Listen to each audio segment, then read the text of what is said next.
Hey guys, this is O-Artistry here.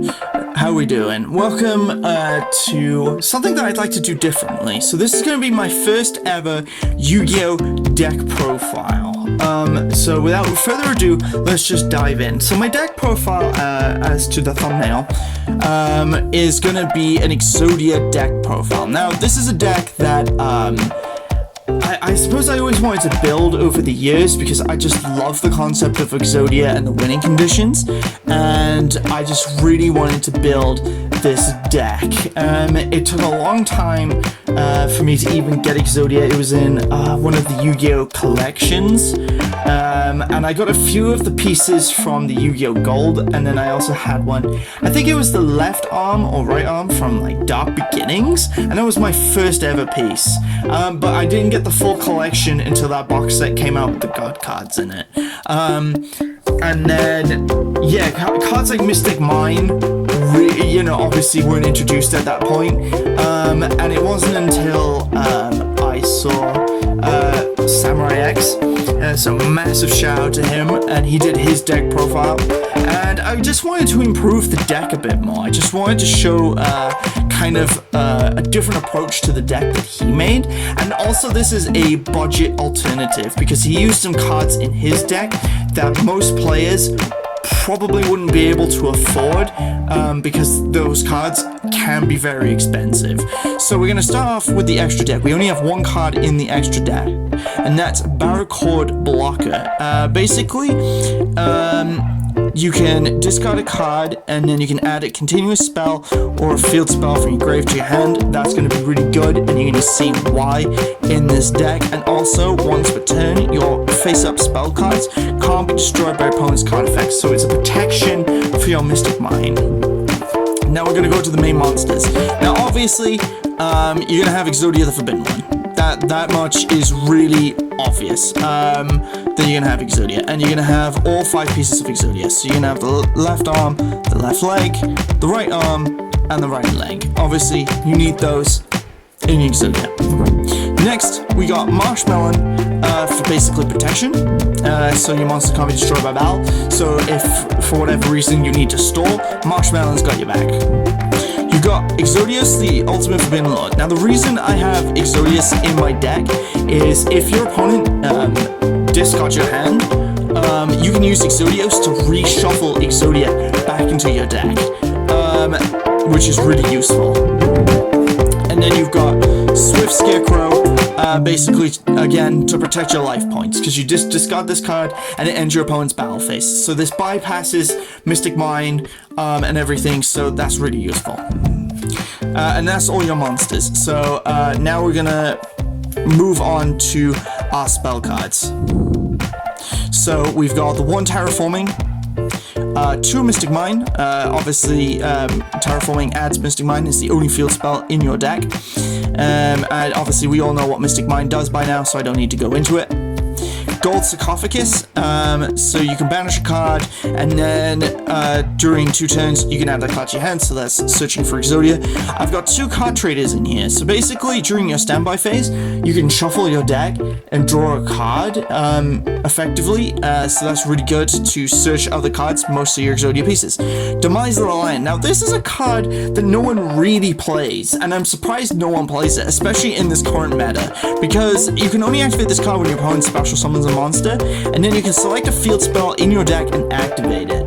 So if you haven't drawn Mystic Mine, but you have drawn Demise of the Land, your opponent is bound to special summon. Like, that is the current meta. They're gonna special summon something. So you're easily gonna be able to play your Mystic Mine, and then you've instantly shut them down. So you got 2 copies of that. Shadow Greed. 2 copies of that. Basically, every draw phase, you put a counter on this card, and then you can draw 2 cards by sending this to the graveyard. So you're drawing effectively 4 cards. That's really useful. Pot of Duality. Now, you're not special summoning anything, so you can have 3 copies of Pot of Duality. So you look through your cards, pick one, and that card's added to your hand, and the rest are put in your deck. You can only activate 1 Pot of Duality per turn, though. That's the only slight drawback.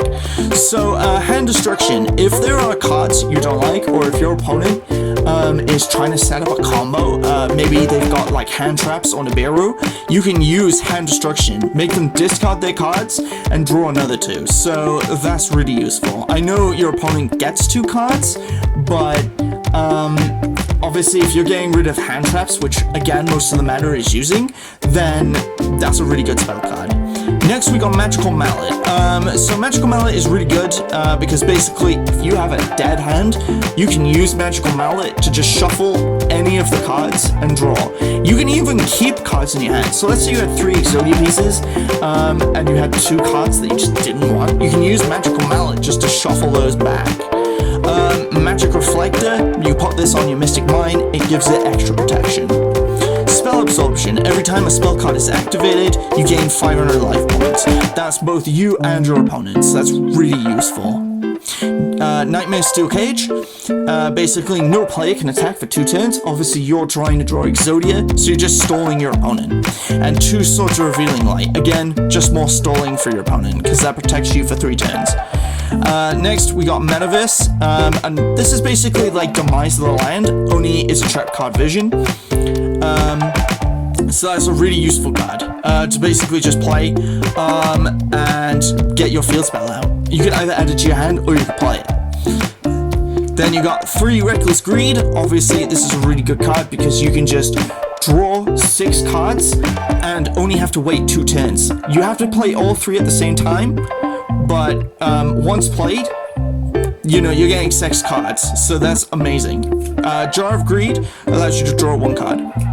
Next, you got Hidden Book of Spell. Now, if for some odd reason Mystic Mine gets destroyed, or you want to add your Shards of Greed or something like that, or maybe even your Gold Sarcophagus, you can use Hidden Book of Spell to shuffle your spell cards back into the deck. This deck, along with Jar of Avarice, has, and as well as Exodius, a recycle. I like to call it the recycle part of the deck, because basically you can just shuffle all your cards back into your deck in case something goes down. So you can use those to get everything back. Next, we got 3 negate attacks. This card does not need explaining whatsoever. It does what it says on the tin. It's a really obvious card. Now, Solemn Wishes is the last card in the deck. Now, I really love Solemn Wishes, and I managed to get this via trades at the last tournament I was at, and that was 2 months ago, actually. Not the last one, because I went a month ago, and I made a guy surrender with this deck. Like, it was amazing. But yeah, so I managed to get this as a trade, and this is so good because speaking of trades, this card works with Card Trader. So every time you draw a card, you gain 500 life points, right? So you draw a card, you get 500. You then use your card traders, you shuffle 2 cards into the deck, you pick up your 2, you also getting another 500 life points for each. So I know the only issue is that obviously you are filling spaces, but by that point, you're going to have high enough life points that you're going to be able to survive whatever your opponent is planning. And that's the ultimate beauty of Solemn Wishes. Like, you're increasing your life points along with spell absorption to the point where you are gonna smash it, because you basically have just like gotten like the best like amount of life points you possibly can. Like, and at that stage your opponent may as well just surrender, because if your life points are just getting so high to a point that even if they had 5 monsters, like, it's gonna be over. Like, you're bound to draw Exodia before they're gonna take out your life points. Yeah, that's pretty much it for this video, everybody. I really hope that you enjoyed this video. Please, like, make sure you like, share, and subscribe. And also, like, if you want to see more deck profiles, let me know in the comment section below. If there are cards that you think can also improve this deck, like, go for it. Like, you know, let me know in the comments. I hope everybody had a good Halloween as well. And that everybody was safe. For those in the UK, had a good half term. And yeah, please make sure you like, share, and subscribe for more content like this. And we'll see you in the next video, which will be tomorrow. So look forward to that. Take it easy, guys.